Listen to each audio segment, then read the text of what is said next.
darles la bienvenida a esta tercera reunión de la Agrupación Chilena de Neurogastroenterología. Hoy día vamos a tener la suerte de tener una conferencia en que nos van a poner al día acerca de los tópicos más importantes o de los highlights que se hablaron en la Digestive Disease Week que se hizo en San Diego, ¿no es cierto?, en mayo de este año con respecto a los tópicos de neurogastroenterología. Y el doctor Freddy Esquela, que fue un asistente a este congreso, va a tener la gentileza de ponernos al día en los tópicos que él consideró más importantes. El doctor Esquela, como ustedes saben, es gastroenterólogo, se dedica a la parte específicamente de motilidad y trabaja en Clínica Indisa y en la universidad, y es docente además de la Universidad Andrés Bello. Freddy, por favor. Ya, muchas gracias. Vamos a tratar de reducir en estos minutos la tremenda información que uno recibe en este tipo de actividades. A modo de ejemplo, 245 trabajos se presentaron cuando uno hace la búsqueda de neurogastro y encuentra esa cantidad, y 22 fueron con distinción. Hay algunos que son de ciencias básicas, otros clínicas. Traté de buscar algunas cosas que puedan ser de utilidad y un poco más transversal. Una de las cosas partiendo es que el Roma 4, que ya lleva más o menos 3 años, divide los trastornos funcionales que ya los denomina vinculados entre cerebro, intestino, cerebro, a nivel esofágico, biliares, gastroduodenales, intestinales, anorrectales y piso pélvico. Entonces, tratando de tener algún tipo de anatomía, fui recogiendo algunos trabajos y dos presentaciones específicamente que me parecieron interesantes. Obviamente las presentaciones son algunas cosas resumidas porque no alcanzaríamos a ponerla completa. El primer trabajo, vamos a empezar por esófago, es con respecto al uso de budesonía oral versus fluticasona en esofagitis eosinofílica. Hay algunos trabajos que han mostrado que la budesonía oral tendría mejor éxito que la fluticasona inhalada, especialmente por la concentración y la llegada a esófago. Ellos hicieron, el grupo de la Universidad de Carolina del Norte, liderados por Dellon, ellos hicieron un trabajo en que compararon la eficacia de budesonía en suspensión viscosa versus la fluticasona inhalada, y en teoría, como les explicaba, esta budesonía debería tener mayor tiempo de contacto con la mucosa, pero lamentablemente es un producto que no está disponible en todos lados, y por lo tanto vieron cómo es la mejoría de tanto de eosinófilos en la biopsia y de la disfagia en el tratamiento de la esofagitis. Entonces identificaron los enfermos, hicieron unas mediciones de base, vieron la parte endoscópica, biopsia, síntomas, y los aleatorizaron a budesonía viscosa oral más inhalador placebo o fluticasona inhalada más solución placebo. Básicamente partieron 183 pacientes y terminaron alrededor de 111 que se fueron perdiendo durante el seguimiento. Es un estudio controlado, doble ciego, y que obviamente lo que ellos encontraron fue que la budesonía oral y la fluticasona, el grupo de la budesonía es el azul, fluticasona está acá, o sea, los tratamientos son primero aquí estaría fluticasona, esto es budesonía, esta es la respuesta histológica y este es el puntaje clínico de disfagia. No hubo diferencia significativa en cuanto a la efectividad, por lo tanto ellos consideraron que uno debería elegir de acuerdo a la preferencia del paciente, la facilidad de administración, costo, pero no hubo una diferencia extremadamente significativa entre la budesonía y la fluticasona con respecto a la parte histológica y la clínica. Fue un poco superior, pero no alcanzó la significancia estadística. ¿Bien? Siguiendo, otro grupo interesante fue el tema del POEM en la miotomía endoscópica, y básicamente quisieron comparar el POEM versus la miotomía de Heller en un estudio aleatorizado controlado, en que dado que el POEM va en aumento, querían ver si había alguna eficacia, algunas diferencias significativas cuando se usaban estas dos técnicas. Entonces, este trabajo, el objetivo era comparar el éxito terapéutico y ver algunos efectos adversos de los tratamientos. Tomaron 40 pacientes con acalasia, a 20 le hicieron POEM, a 20 le hicieron miotomía de Heller. Los siguieron al año, ambos tenían un éxito similar, 95% del POEM, 100% en miotomía de Heller. Sin embargo, en el grupo del POEM hubo un 65% de esofagitis erosiva versus un 11% en la miotomía de Heller. Esto fue estadísticamente significativo. Por lo tanto, la conclusión de este grupo, a pesar de que es un grupo pequeño, es que la efectividad es similar, pero hay que tener claro que la posibilidad de que exista reflujo, y especialmente con esofagitis erosiva, es mucho más alta en el grupo que se haga POEM. como para tenerlo en mente cuando uno tenga que escoger el paciente de acuerdo a la terapia. Ya, esta es una charla que me pareció muy interesante, en la cual vamos a resumir algunos puntos. La verdad era una puesta al día en base a casos clínicos y qué debemos hacer cuando tenemos un reflujo refractario y las manifestaciones extraesofágicas de reflujo. Básicamente ellos plantean si son reales y cómo podríamos diagnosticarlo y qué podríamos hacer para tratarlo. Esta es la primera diferencia entre un reflujo gastroesofágico y un reflujo faringolaringio. La diferencia es que el reflujo gastroesofágico tiene acidez, tiene un defecto a nivel del esfínter esofágico superior, en general hay más reflujo nocturno, hay una limpieza ácida un poco más prolongada, puede haber esofagitis y puede también estar alterada la motilidad esofágica. A diferencia del reflujo faringolaringio, la parte de acidez es ocasional, el defecto a diferencia de la anterior es más el esfínter superior, habitualmente ocurre de día. La limpieza ácida habitualmente está normal, es raro encontrar esofagitis y la motilidad esofágica habitualmente es normal. Y esto se debe a que en general dentro de la fisiopatología del reflujo faringolaringio se supone una disfunción del esfínter esofágico superior, puede estar también influyendo una exposición ácida directa y también algunas respuestas vagales. ¿Y qué es lo que dice con respecto al tratamiento? Algunas asociaciones, por ejemplo la asociación americana del College dice que uno debería hacer un ensayo de inhibidores de la bomba de protones para tratar todos los síntomas gastroesofágicos en pacientes que también tienen síntomas típicos de reflujo. La asociación americana, si ellos piensan que no hay ausencia de reflujo gastroesofágico, no debería usarse los inhibidores de protones y discontinuarle y hasta que otro diagnóstico u otras vías hayan sido exploradas. Y los otorrinos dicen que en general el reflujo faringolaringio ellos utilizan inhibidores de la bomba de protones por un periodo incluso más largo, hasta 6 meses. Como ven, en general las guías de estas sociedades difieren en algunos aspectos. Unos los usan, otros dosis máxima, otros discontinúan. O sea, es un tema que siempre está en discusión. Y obviamente cuando estamos en presencia de un reflujo refractario, el College del americano pregunta cómo podríamos estudiarlo, si lo vamos a hacer con tratamiento o sin tratamiento. Ellos dicen que si hay una baja posibilidad de reflujo pretratamiento, es mejor hacer el estudio sin medicamento. Por otro lado, si tenemos altas posibilidades de que exista reflujo, ellos sugieren hacer el estudio en tratamiento o con inhibidor de la bomba de protones. Este es un score interesante que se usa al lado de la cama del enfermo para determinar qué pacientes con reflujo refractario extraesofágico pudiera ser de utilidad hacerle una pH-metría. Entonces este score, que es un score en el fondo para que dice relación con las manifestaciones extraesofágicas, tiene que ver, le da puntaje primero a la tos o a la ronquera, le da, si tiene 0 puntos, si tiene acidez 1 punto, si es asmático 1 punto y si tiene un índice de masa corporal más de 25 es 1 punto.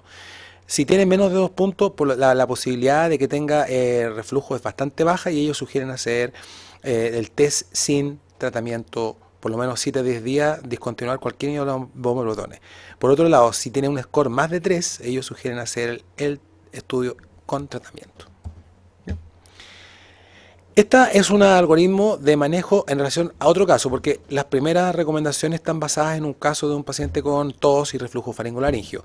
Este es un caso clásico de un paciente que tiene reflujo, probado, que no responde a los síntomas de inhibidor de la bomba de protones a pesar de 8 semanas de doble dosis y que va a un estudio de pH impedanciometría con doble dosis de tratamiento y encuentra que la exposición ácida está normal, pero tiene una asociación sintomática positiva.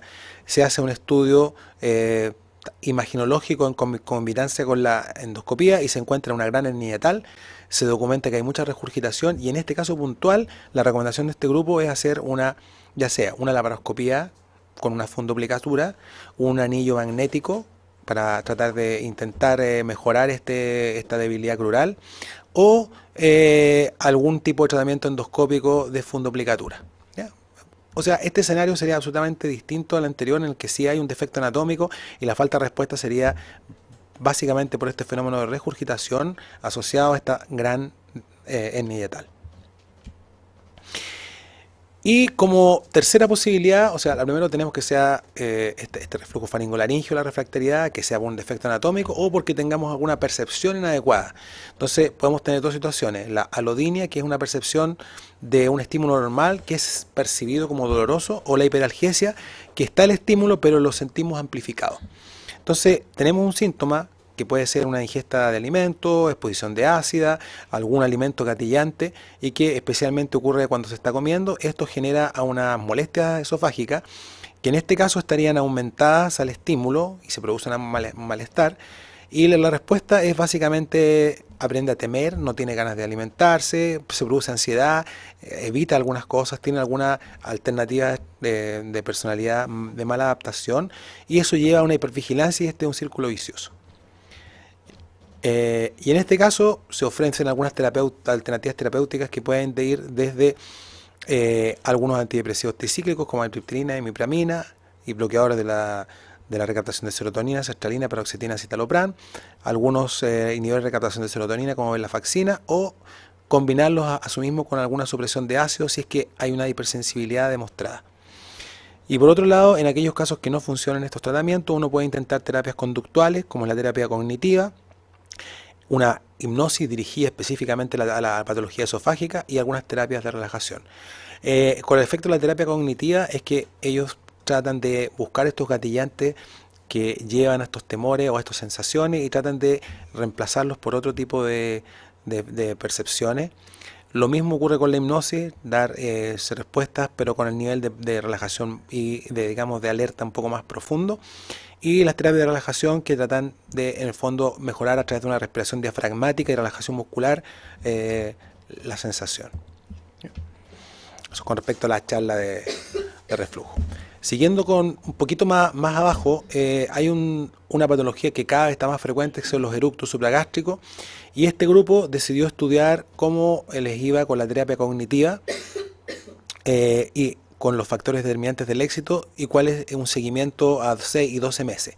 Entonces ellos básicamente usaban pacientes que tuvieran estos eructos supragástricos, que en general es un trastorno que tiene que ver con la forma en que el aire se introduce hacia el esófago, y ellos hacían una terapia cognitiva 10 semanas y veían cómo mejoraba su calidad de vida a través de unos scores del Quality of Life.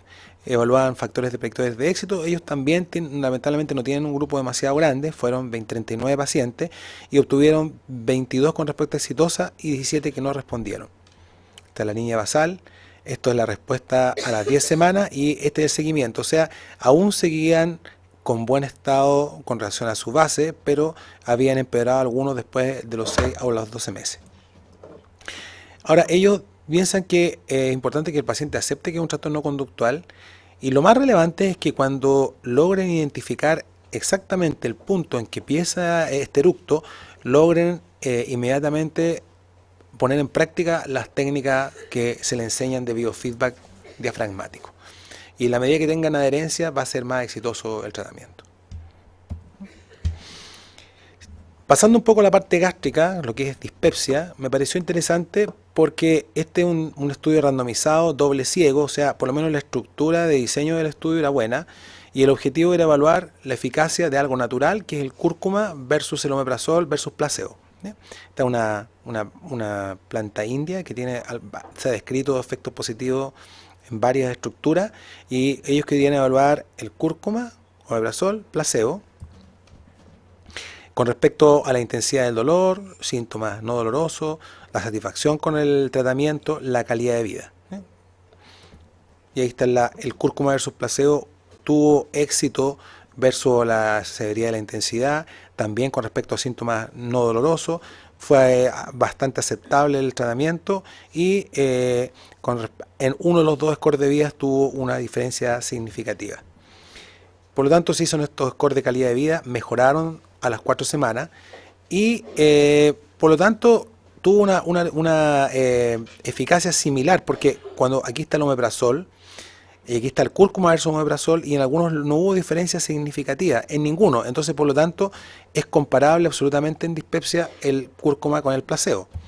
El problema es que no definen cuál es la dosis, cuánto debe durar, y no tiene descrito ningún efecto adverso en el trabajo. Por lo tanto, son críticas que uno debería hacerle porque no manifiestan, aparte de la herencia, si hubo algún problema y tampoco describen cuánto cúrcuma usaron y cómo lo prepararon. ¿Ya? En el mismo sentido de la parte digestiva gástrica, hay un trabajo que es interesante, que es el Belucetrac, que es un agonista 5-HT4, y querían evaluar cómo la respuesta a la gastroparesia. Entonces, como es altamente selectivo, querían ver este efecto prokinético proximal gástrico. Ellos tenían, este es un número bastante atractivo, 232 pacientes, usaron placebo y distintas dosis de Belucetrac, 5, 15 y 30 miligramos. Y esta es la a favor del Belucetrac, a favor del placebo. El único problema es que cuando usaron dosis más altas de Belucetrac, tuvieron un efecto similar al placebo. Esa es la única crítica. Pero obviamente en estas dosis más bajas sí encontraron que había una respuesta significativa. Tuvo efecto adverso, náusea y diarrea y cefalea, que es bastante parecido a lo que ocurre con el Prucalopride. Este es el basal y este es los efectos con el Belucetrac a distintas dosis. Placebo, estos son 5 miligramos, 15 miligramos, 30 miligramos. 5 miligramos es el efecto más equilibrado, con menos efecto adverso, mejora la gastroparesis idiopática, es seguro y por delante estudios posteriores van a requerirse, pero es un fármaco que a futuro podría tener una buena utilidad en esta patología. Vamos a bajar a algo, también me pareció interesante, porque cuando se hacen colonoscopías muchas veces se encuentran algunas zonas que son difíciles de limpiar, se les echa agua, pero quedan como unas zonas adheridas, y esos son muchas veces lo que se llaman biofilms, que es una zona que permite un acúmulo de bacterias patógenas o comensales y que ha sido descrita en algunos trabajos previamente. Por lo tanto, ellos querían evaluar endoscópicamente en colonoscopías preparadas con polietilenglicol, hacían biopsias, lavados, cepillados para búsqueda de algunas bacterias. Entonces, utilizaron pacientes con síndrome de intestino irritable, con enfermedad inflamatoria y pacientes trasplantados, porque obviamente este grupo, el hecho de estar inmunosuprimido, podría hacerlos proclives a tener alguna zona de colonización patógena. Síndrome de intestino irritable, 47% de presencia de este acúmulo de bacterias en forma de biofilm, los trasplantados 40% y enfermedad inflamatoria 27%. Y donde se encontraron más en la zona secal, es donde más predominaban. Aquí hay una microtomografía electrónica y lo otro que les llamó la atención, aquí está la zona colonoscópica, que es una zona adherida y que lavan y no logra desprenderse. Y lo otro, vieron que en los biofilm existía menos diversidad y existía la predominancia de algunas bacterias, especialmente algunos bacteroides. Y por lo tanto, esta condición pudiera considerarse como un marcador de disbiosis. Algo interesante, sobre todo en todos estos factores etiopatogénicos de algunas patologías. Entonces ellos piensan que estos acúmulos segmentarios de bacterias en estos sitios pudieran alterar la disbiosis y producir algún tipo de patología. Este trabajo me pareció interesante porque utilizaban un marcador que son los ácidos biliares fecales como un test diagnóstico para diarreas en un número muy atractivo, 1077 pacientes en la práctica clínica, y un poco para predecir si en base a su presencia o no podían responder mejor a las sales biliares, a los secuestradores de sales biliares.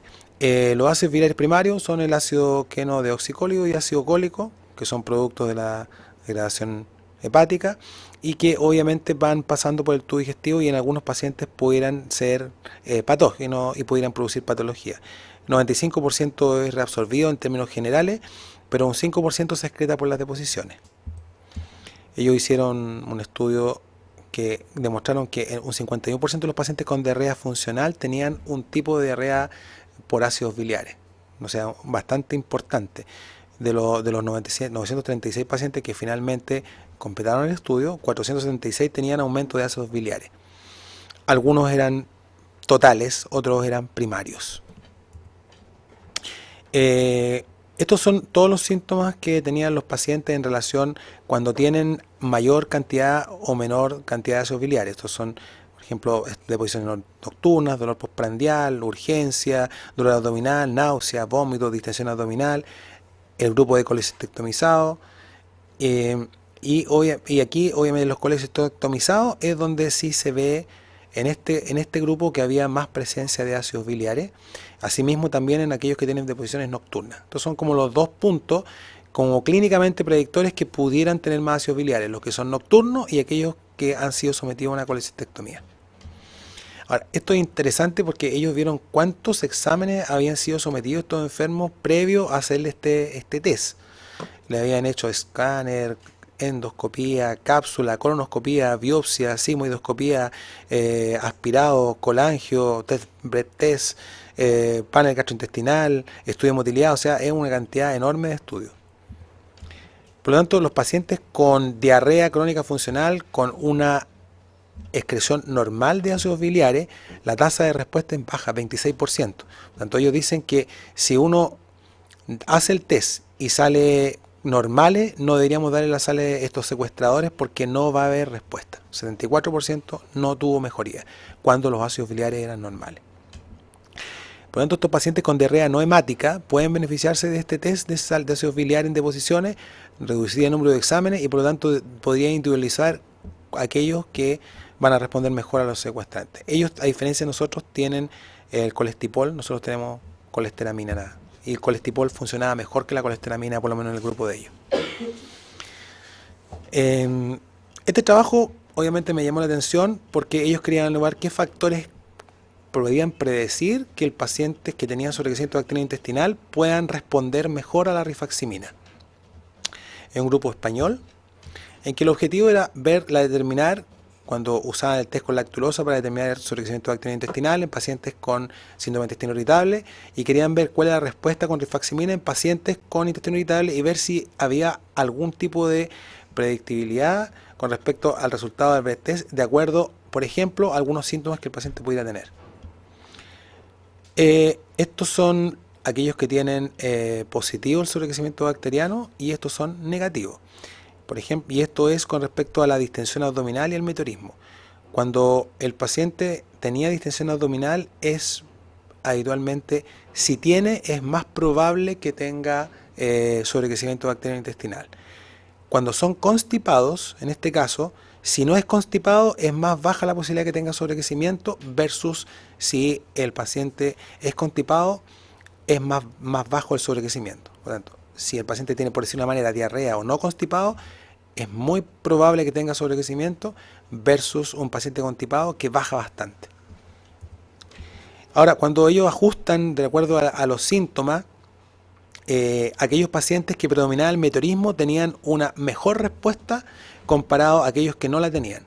Y los pacientes constipados, si el síntoma era el principal, la respuesta era más baja. O sea, mientras más meteorismo haya, mejor la respuesta, mientras más constipado, menor respuesta, según este grupo.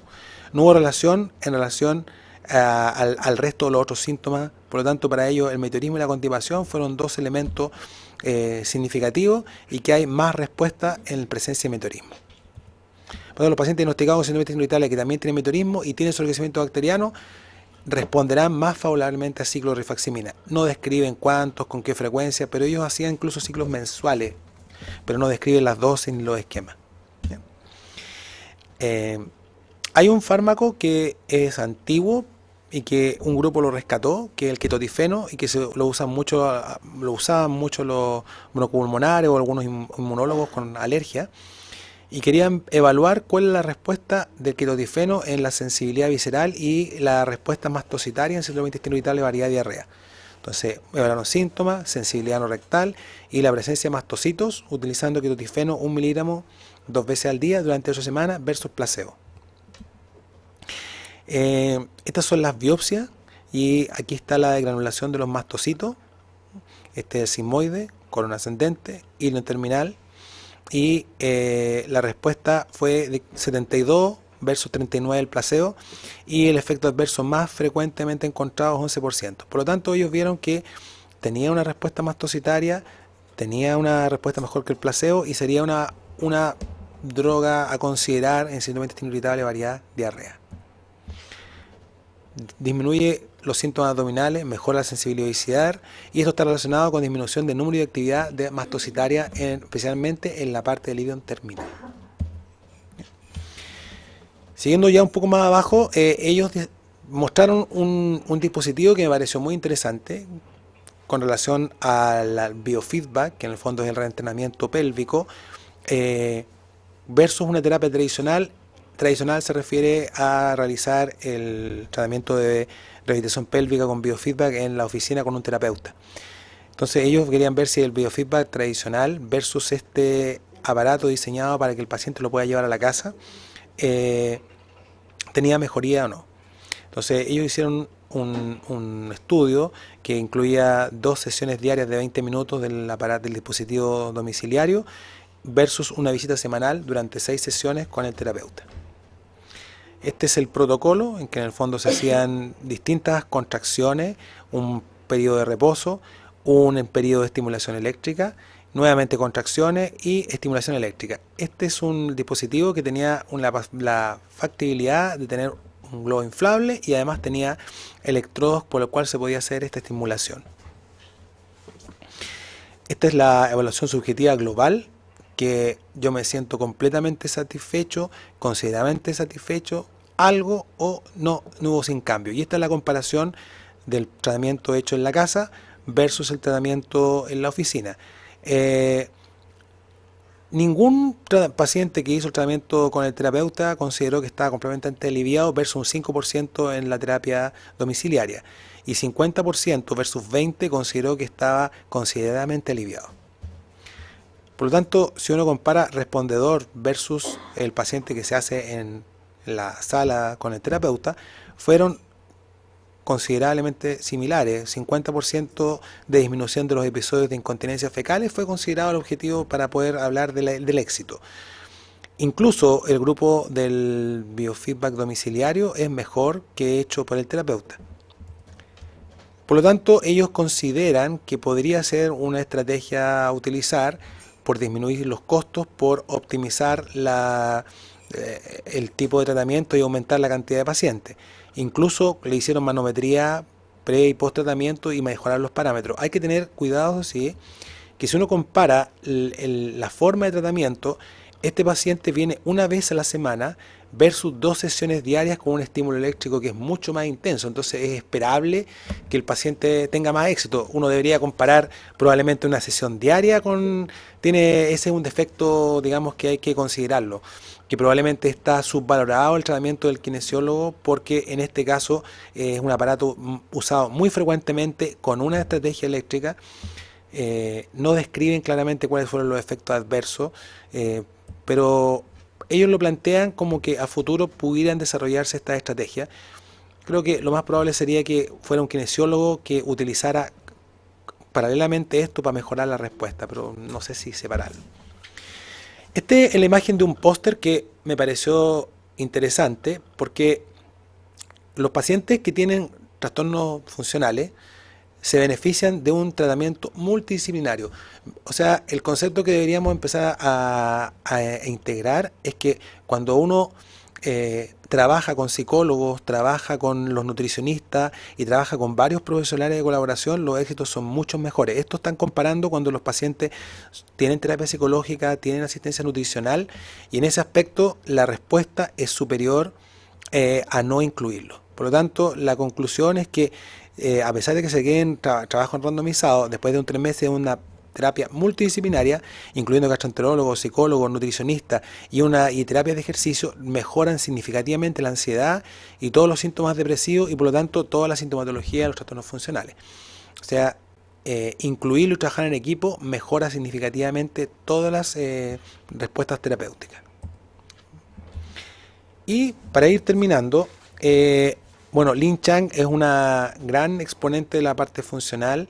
Ella está en la Universidad de la UCLA y ella dirige un centro de neurobiología y además manejo del estrés. Y ella puso al día, en el fondo, cuáles serían algunos los aspectos interesantes a saber del tratamiento actual de síndrome de intestino irritable. Hoy en día Roma ha desarrollado estos algoritmos que incluso uno los puede adquirir, los puede comprar, y hay una aplicación que se llama Roma y puede a través de estos algoritmos ir introduciendo datos de los pacientes y puede llegar a un diagnóstico en el cual, por ejemplo, este algoritmo diagnóstico para un síndrome de intestino irritable es un paciente que tiene dolor abdominal recurrente asociado a cambios en la forma de las deposiciones. Se le pregunta además cuál es su historial, se pregunta si tiene signos de alarma. Si los tiene, obviamente sale del algoritmo y no se procede. Se le hacen todos los exámenes. Lo que hay que tener en cuenta es que hoy en día Roma acepta y recomienda hacer calprotectina fecal, como a pesar de que tenga los síntomas positivos, porque algunos de ellos podrían simular una enfermedad inflamatoria o una enfermedad, por lo tanto, más compleja. Por lo tanto, la calprotectina fecal, aparte de los estudios básicos y estudios celíacos incluso, los recomiendan. Si uno documenta anormalidad, trata específicamente la condición, pero si no la encuentra, ya podemos llegar a la parte del diagnóstico de síndrome de intestino irritable. Y ahí evaluamos la consistencia de las deposiciones y de acuerdo a las características lo clasificaremos como constipado, mixto, diarreico o no clasificable. ¿Y cuáles son las guías para el tratamiento del síndrome de intestino irritable variada constipación? Los medicamentos que mencionaron fueron linaglutide, plecanatide, lubiprostona, fibra y algunos laxantes asociados a polietilenglicol. Son las distintas sociedades, la Sociedad Americana, el Colegio Americano de Gastroenterología. El grado de recomendación fuerte es para linaglutide. Habría que tener cuidado solamente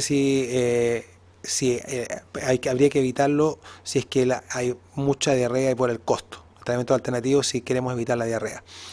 El efecto más común, por lo tanto, va a ser la diarrea. No debería ser usado en pacientes que eso nos complique.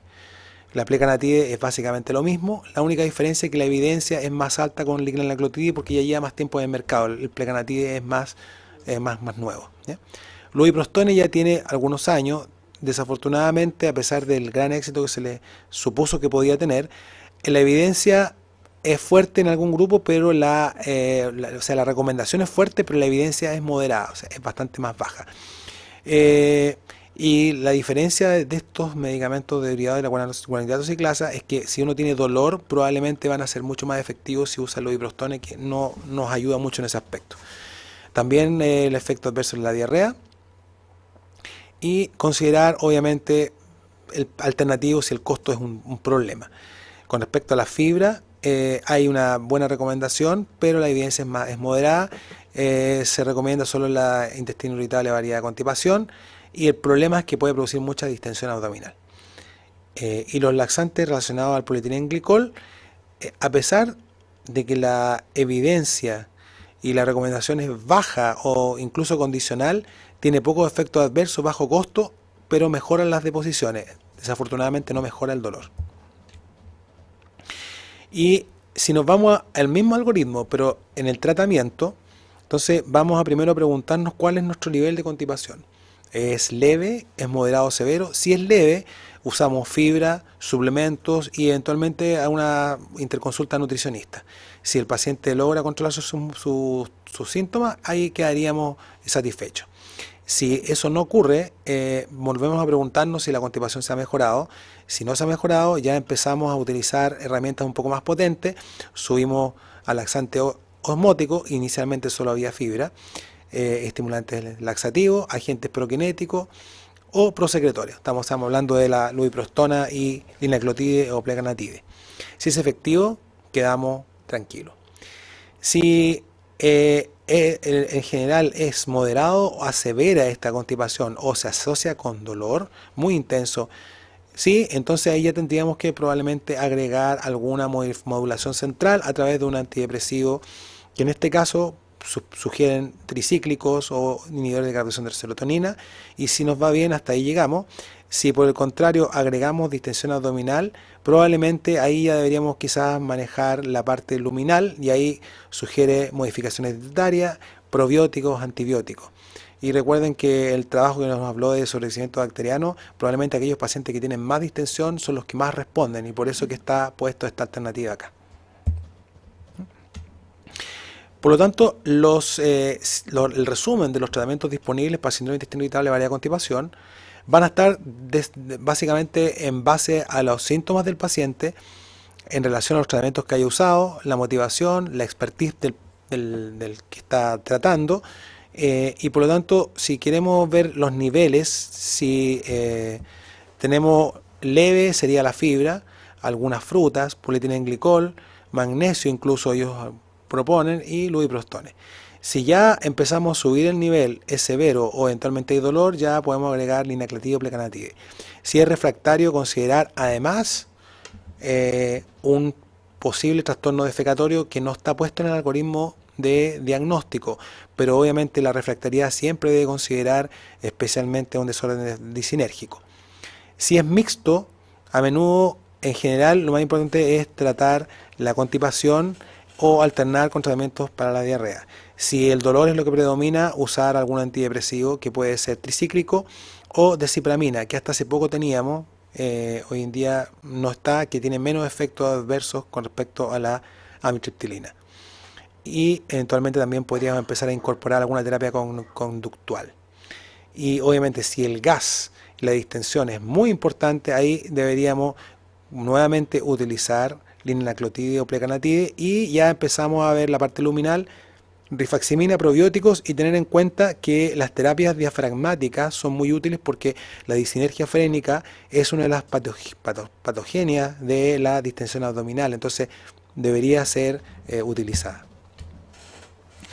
Con respecto a las guías del intestino irritable variedad diarrea, se menciona la loperamida, rifaximina, alocetrón y eluxalodina. Las sociedades, la recomendación de loperamida es condicional, según una sociedad, fuerte en otra. La evidencia es bastante baja, tiene bajo costo, está muy disponible y tiene un mínimo de efectos adversos.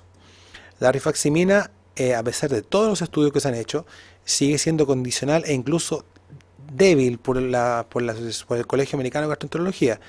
La evidencia es moderada, tiene pocos efectos adversos, pero es muy cara. Y lo que sí hay que considerar que reduce los síntomas globales y especialmente la distensión. El alocetrón tiene lo mismo, evidencias condicionales y débiles según la sociedad. También es moderada, incluso baja la evidencia. Y en general es mejor cuando hay dolor abdominal, y obviamente está aprobada solo en mujeres por la presencia de la colitis isquémica.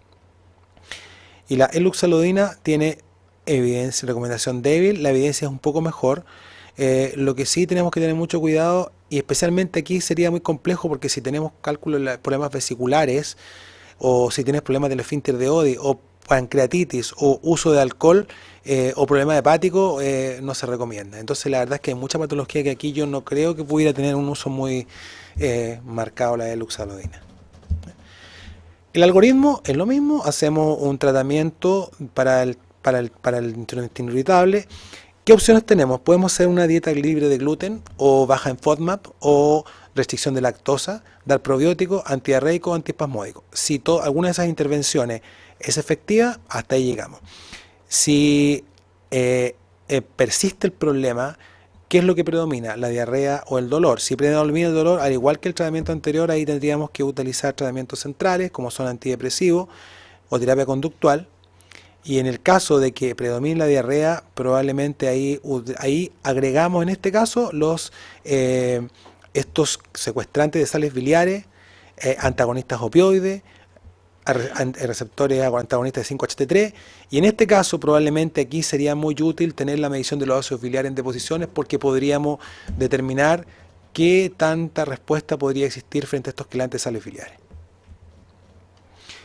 Y finalmente las guías dicen que los antiespasmódicos, ellos no tienen todos los medicamentos que tenemos nosotros, ellos tienen la ioxina básicamente, es bastante condicional o débil según la sociedad, la evidencia es baja, en algunos incluso es muy baja, pero ¿qué ventajas tiene? Que tiene bajo costo, está muy disponible, tiene muy mínimo de efectos adversos, algunos, especialmente los de los americanos, les da un poquito de mareo y un poco de visión borrosa. Los tricíclicos, la evidencia en este caso, según el Colegio Americano de Gastroenterología, la recomendación es muy alta y ellos recomiendan alta evidencia.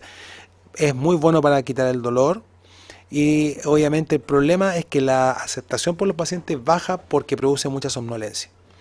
Los inhibidores de captación de serotonina eh, eh, están condicionalmente en contra de la Asociación Americana, evidencia muy baja, no mejora en este caso según este grupo, y el Colegio Americano, a pesar de que pudiera usarla, tiene una evidencia bastante baja y podría estar limitada por la aceptación de los pacientes y por efectos adversos.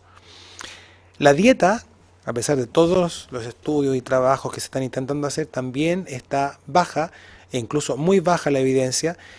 ¿Qué es lo que más ha estudiado? La dieta FODMAP y la dieta libre de gluten o la dieta libre de exclusión basado en anticuerpos, activación leucocitaria, todavía está no muy bien desarrollada. Y cuando uno evalúa estos mismos test, por ejemplo en esofagitis eosinofílica, no más del 57% logra identificar el gatillante. Entonces esto ocurre más o menos similarmente acá. Los probióticos, lo mismo, la evidencia es débil, la recomendación también es baja. En general podrían mejorar síntomas globales, la distensión abdominal, algo de flatulencia. Y este grupo considera que las terapias psicológicas son bajas y que mejoran algunos síntomas generales, y que cuando se compara con estas terapias placebo va a depender mucho de cómo sea el terapista. Un poco eso. ¿Y qué terapias centrales tenemos? Como tenemos los tricíclicos, los inhibidores captadores de serotonina, los inhibidores captadores de serotonina y noradrenalina y los tetracíclicos. Entonces, ¿cuándo uno podría escoger uno u otro antidepresivo? Los tricíclicos, ejemplo, amitriptilina, debería ser la primera línea cuando hay dolor predominantemente y obviamente si el paciente tiene diarrea.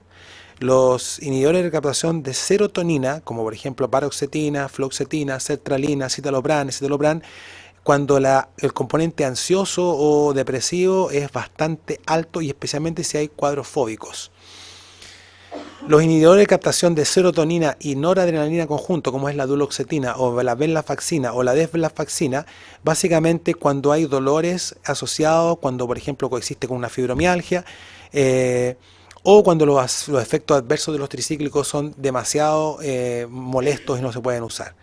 Y los tetracíclicos, especialmente la mirtazapina, la mianserina y la trazodona, cuando hay una saciedad precoz, cuando hay un problema de alimentación, y especialmente la mirtazapina cuando tenemos problemas del sueño y si obviamente nuestro problema es que la paciente quiere subir de peso.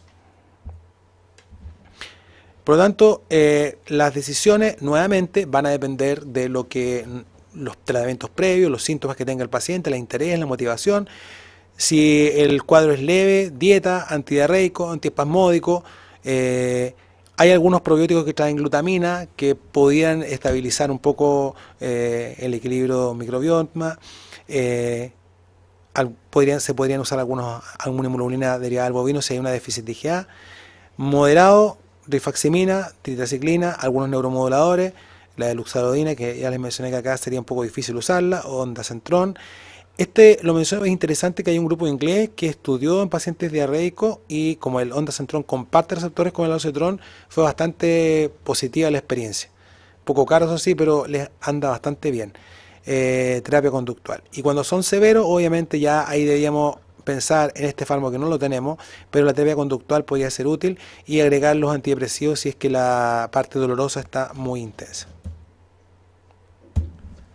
Terminamos.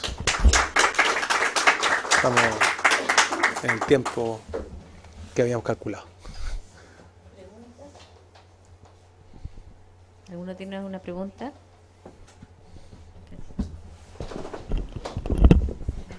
Doctor, respecto a la diarrea por malabsorción de ácidos biliares, de sales biliares, la pregunta número 1 es si existe alguna forma de evaluar eso acá en Chile.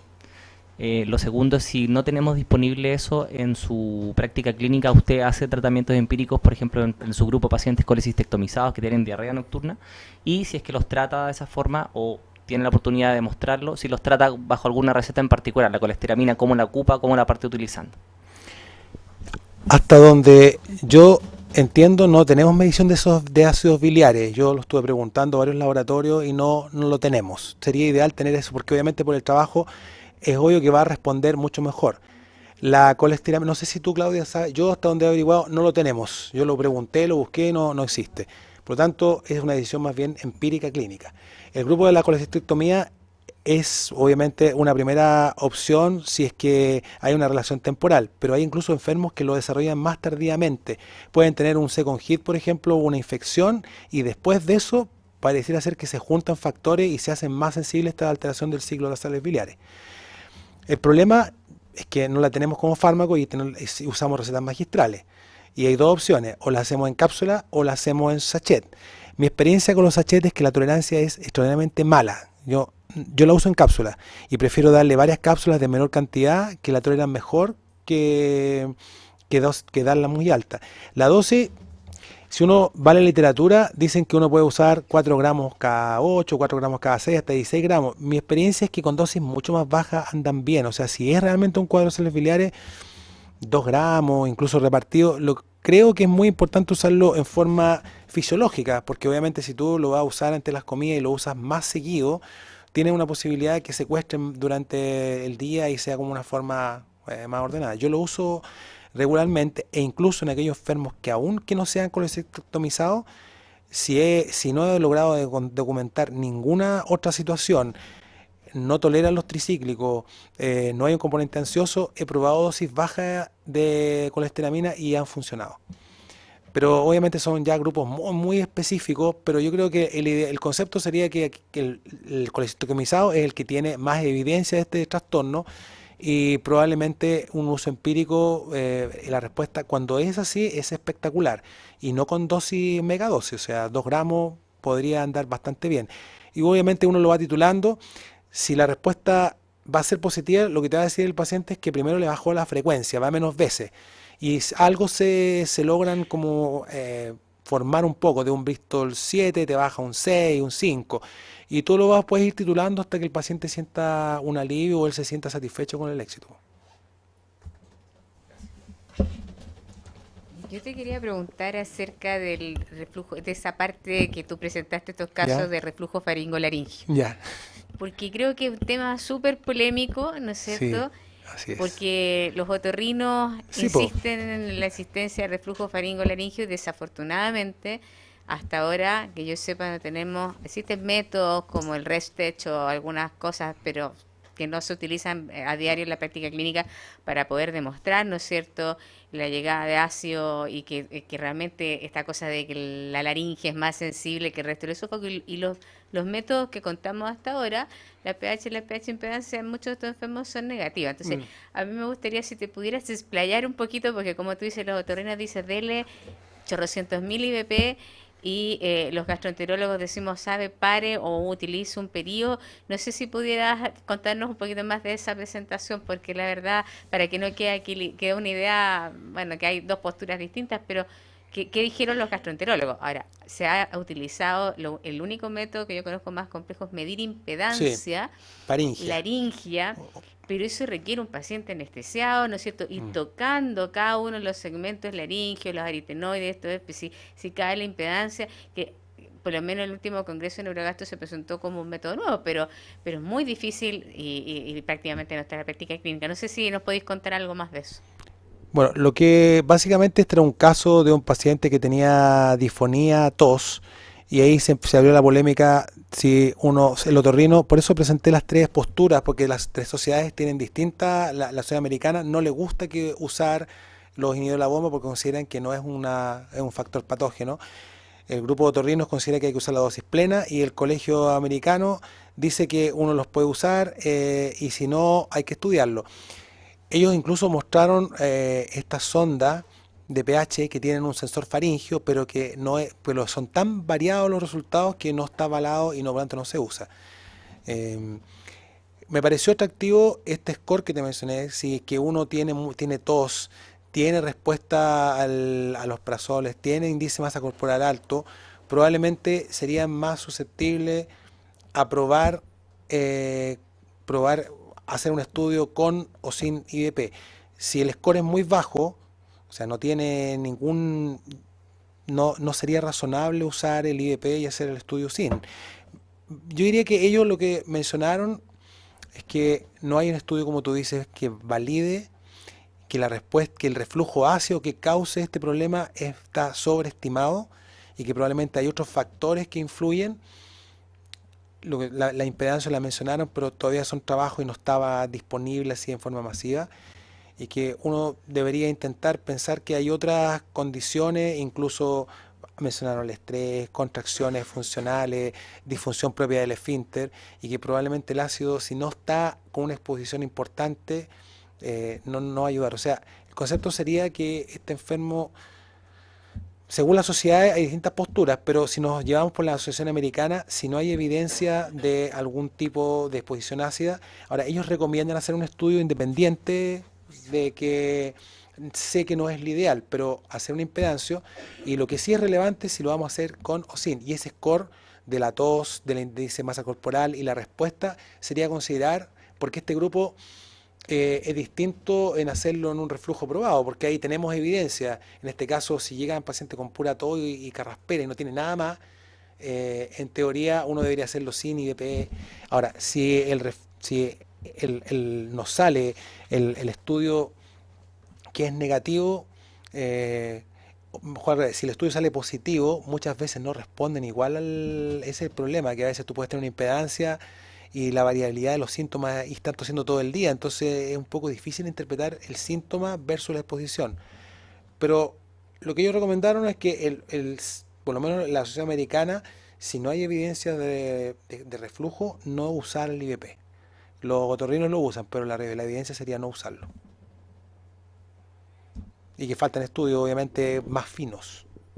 No, y lo otro que, de tu última parte que hablaste de todos los tratamientos de intestino irritable que presentó la Lin Chang, eh, bueno, yo creo que los que estamos acá en Chile o en Latinoamérica, que muchas veces no disponemos de muchos de los fármacos, a veces uno se siente un poco frustrado, decir, pucha, no tenemos linaclotide, lubiprostol, luchadoína, etcétera, etcétera, etcétera. Pero yo que también me tocó asistir a la IW, me tocó ver un trabajo súper interesante, una presentación en una presentación de cuadros, digamos, de estudios funcionales, en que se hizo un estudio súper grande de qué utilizaban o qué se les daba a los pacientes con intestino irritable, ¿no es cierto?, en un grupo X en Estados Unidos, ¿no es cierto? Y a diferencia de lo que yo podría haber pensado, ¿no es cierto?, de que todos estos fármacos, que son los que tienen teóricamente más evidencia y más grado, que uno pensaría que los dan así a pasto, No. era risorio los tratamientos, porque por decir, ¿qué se usaba para la constipación? Esto, fibra, ¿no es cierto?, las polietilenglicol, y todos los otros tratamientos eran la nada misma. El intestino irritable, predomina diarrea, ¿no es cierto?, loperamida, amitriptilina, las cosas como más Sí, clásicas. Entonces, yo después de eso dije, bueno, a pesar de que nosotros no contemos con todos estos fármacos, aparentemente, por muy específicos y buenos que sean, no generan un aporte tan grande, o por costos, ¿no es cierto?, es por porque el no costo, sí. la aseguradora, y también porque muchos médicos no están familiarizados con su uso, ya porque esto era un estudio que se hizo como en una población grande, con médicos generales y gastroenterólogos generales, no eran especialistas neurogastroenterólogos, así que a pesar de eso, yo creo que uno con las herramientas que tiene, que no son perfectas, podemos lograr manejar a la gran mayoría de los enfermos, para que uno no quede, porque a veces acá que hay hartos becados, ellos leen y dicen, hoy no tenemos esto, no tenemos esto, no tenemos esto, y uno se queda como con la sensación que es un pobre cristiano que no tiene ningún medicamento, y a pesar de que ellos cuentan con los medicamentos, el porcentaje de enfermos que utilizan algunas de estas medicaciones es menos del 10 o del 20%, digamos, del total. Entonces, probablemente porque también eso uno los utilizaría en los pacientes más severos. O Así sea, que tiene es. que ver no lo vamos a dejar en un cuadro simple, pero tal vez con las medicaciones clásicas, bien administradas, Sí, ese digamos, es el bien punto. ordenadas, Sí. seleccionando bien el modulador del dolor, como presentaste tú, y conociendo un poco qué dietas sirven, etcétera, probablemente podemos manejar Sí. a la gran mayoría de los enfermos. Yo creo que, pero Sí, hay que... yo estoy de acuerdo. O sea, probablemente esos son fármacos de excepción para aquellos que obviamente tienen los recursos, porque son sumamente caros, pero yo creo que uno con las herramientas que tiene, si las combina bien, hace buena historia y maneja la parte emocional, porque es algo que está muy subvalorado. O sea, si hay gatillantes que son emocionales y uno hace una buena terapia conductual, probablemente mejora y estos fármacos podría evitarlo, especialmente, por ejemplo, la linaclotide para el dolor. Una buena terapia conductual, quizás con una antidepresiva dosis baja, etcétera, puede ser tan efectivo y mucho más barato. Bueno, yo Pienso que, bueno, en mi experiencia clínica, al menos yo que tengo muchos pacientes, prácticamente son todos pacientes con intestino irritable, yo no recuerdo muchos pacientes que les vaya tan mal. Yo, en general, con las pocas cosas que tenemos en Chile, los pacientes andan bien. Y como tú dices, el tratamiento psicológico, la parte emocional es la que mejor le va como mejor le va al paciente, cuando uno maneja muy bien esa parte y lo escucha mucho y les habla de los temas y les da estas terapias. Nosotros hicimos terapia de Mindfulness y todos los pacientes que fueron en Mindfulness, la verdad es que mejoraron rápidamente y anduvieron muy bien. Entonces uno se da cuenta que esas terapias andan súper bien y no necesitamos tantos recursos, a lo mejor con tantos fármacos, porque yo me lo arreglo bastante bien con lo que tengo en Chile en este minuto, por lo menos hasta ahora. Son pocos los pacientes que requieren algo más. Sí, y tal vez lo que uno, bueno, todas las agrupaciones tienen meta, que podríamos intentar, no sé, buscar en grupos de psiquiatras, en grupos de psicólogos que estén interesados en el área funcional, porque en gente, digamos, nutricionistas que estén dedicados a la parte digestiva, de también sumarlos a esta discusión. Sí. Y a mí también me tocó ver otro trabajo muy parecido al póster que tú presentaste, que indudablemente el manejo, digamos, multidisciplinario de los pacientes es crítico. Y claro, existen algunas instituciones más grandes donde estos grupos, a pesar de que no están así cohesionados perfectamente, funcionan, que uno tiene a la Nutri que sí los puede derivar, algún psicólogo amigo, pero lo ideal sería que ojalá uno pudiera conformar realmente grupos de trabajo que nos permitieran, digamos, poder manejar mejor a estos enfermos, ¿no? Entenderlos un poco más su dinámica, ayudarlos más en el manejo dietético, que no hagan dietas extremistas, ¿no es cierto?, que al final terminan desnutriéndolos, pero que no sirven para el manejo de las molestias. Yo creo que eso es un tema que todavía no hemos podido cohesionar, pero que hay cada vez más gente interesada, o hasta en atención primaria, que uno podría buscar como una opción. ¿Alguna otra pregunta? Yo tengo hay un teléfono que está en la página, si alguien nos está viendo por streaming. No recibió ninguna pregunta, pero si alguien quisiera hacerla, que la mande ahora por WhatsApp. Bueno, mientras veamos si llega una pregunta, yo quisiera solamente dejarlos invitados a todos, porque la próxima reunión que nos correspondería de la agrupación de Neurogastro no se va a realizar, porque en esa fecha vamos a modificar un poco nuestras actividades y se va a hacer un curso, ¿no es cierto?, de patología funcional para médicos generales. Esto es una jornada que va a durar una mañana y una tarde, en la que los docentes y la gente de esta agrupación va a estar dando clases, de varios de los que estamos acá vamos a estar como docentes, para tratar de aportar, ¿no es cierto?, no solamente a nivel de la gastro, sino que a nivel del médico que está en un consultorio, el médico que está haciendo medicina interna, al médico que está, digamos, en su consulta, cómo enfrentarse a las patologías digestivas más frecuentes. Yo los dejo invitados también a los becados, indudablemente, y a los que nos estén escuchando, si alguno puede venir, va a estar disponible, hay un correo que nosotros lo vamos, un mail que se llama Neurogastro 2019, no, de Neurogastro Chile, creo, @gmail.com. Si alguien quiere inscribirse ahí, en los próximos días va a estar el programa.